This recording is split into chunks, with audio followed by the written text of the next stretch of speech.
berdasarkan keterangan di atas, ada ketidaktahuan yang tidak boleh dibiarkan. Bertahan dalam keadaan tidak tahu untuk masalah yang wajib diketahui, termasuk tindakan berpaling dari agama. Itulah sikap tidak mau tahu, pelakunya berdosa. Nabi SAW menceritakan kondisi manusia ketika di alam kubur.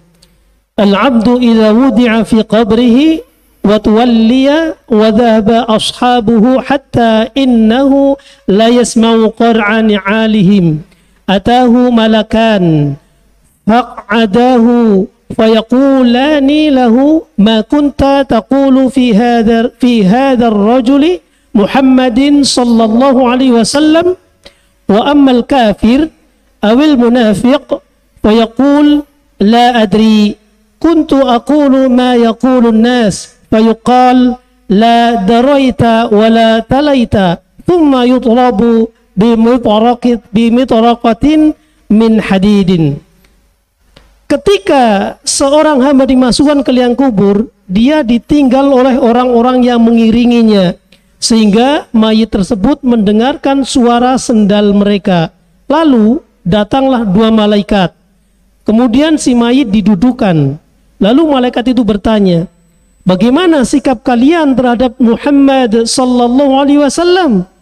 Adapun orang kafir atau munafik, dia menjawab, aku tidak tahu. Aku hanya ikut-ikutan apa kata orang.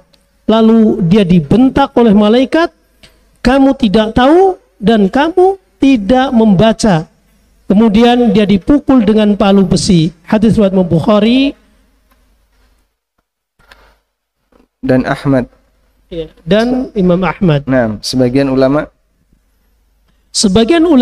menjelaskan bahwa malaikat memarahinya karena orang munafik tersebut tidak mau belajar agama dan tidak mau membaca kitabullah. Masya Allah. Jadi di alam kubur, hadis ini memberikan kita penjelasan bahwa di alam kubur jawaban yang diterima cuma satu, tahu benar, tahu dan benar.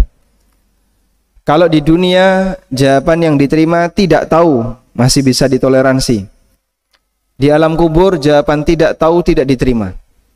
Sehingga kalau ada orang yang ditanya oleh malaikat kemudian dia menjawab saya tidak tahu, maka dibentak oleh malaikat, ma daraita wa ma talait.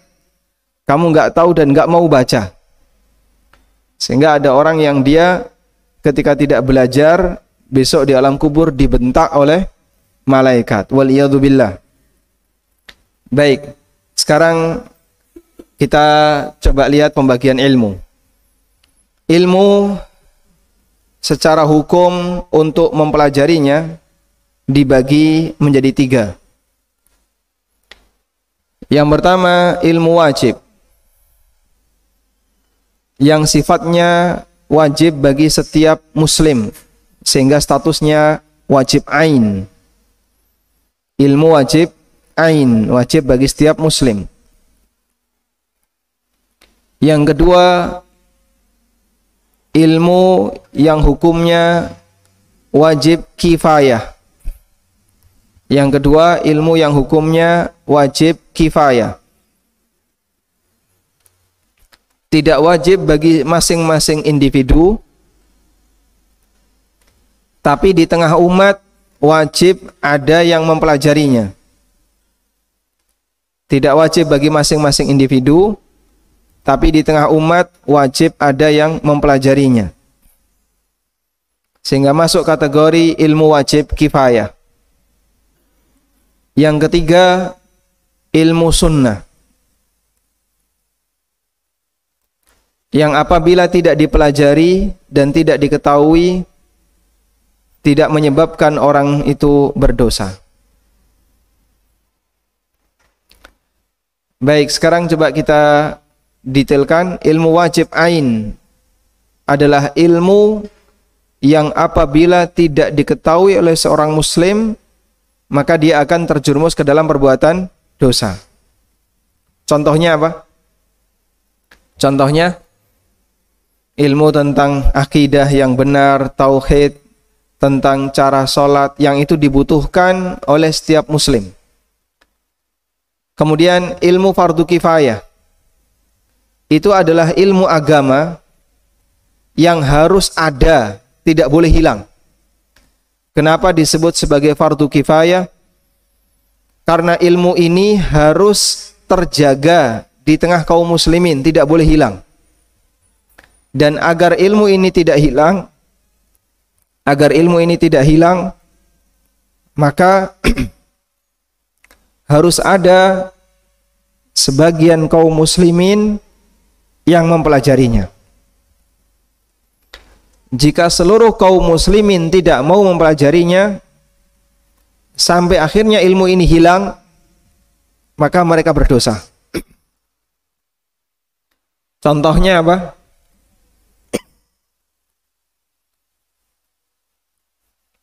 Ilmu tentang faraid.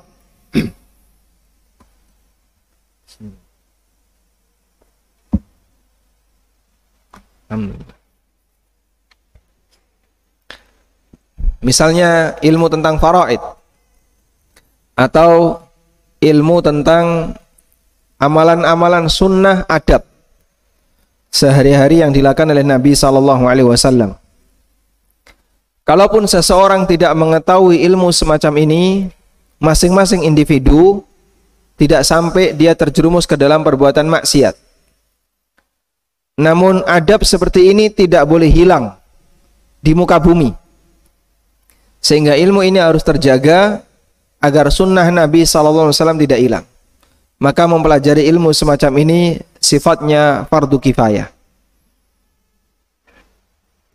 Yang ketiga, ilmu yang sifatnya sunnah, yaitu ilmu berkaitan dengan penyempurna amal seseorang, agar dia bisa semakin sempurna imannya, semakin sempurna amalnya. Contohnya ilmu tentang amalan-amalan sunnah harian, bagaimana sholat rawatib, bagaimana puasa sunnah, dan seterusnya. Kalaupun orang tidak tahu, dia tidak mengamalkan itu dan dia tidak berdosa, sehingga dalam hal ini status mempelajarinya hukumnya sunnah.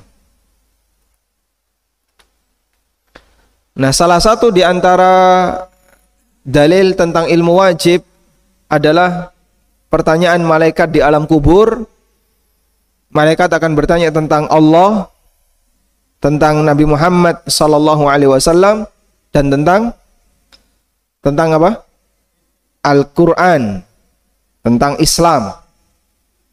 Yang ini dirangkum oleh Syekh Muhammad bin Sulaiman At-Tamimi dalam buku beliau Al-Usulul Thalathah. Sehingga kalau ada jamaah yang bertanya, apakah ada buku yang membahas tentang pertanyaan di alam kubur? Jawabannya ada. Itulah buku Al-Usulul Thalathah karya Syekh Muhammad bin Sulaiman At-Tamimi, membahas tentang siapa Allah, siapa Nabi Muhammad SAW, dan apa itu Islam. Sebab tiga ini yang nanti akan ditanya oleh malaikat di alam kubur.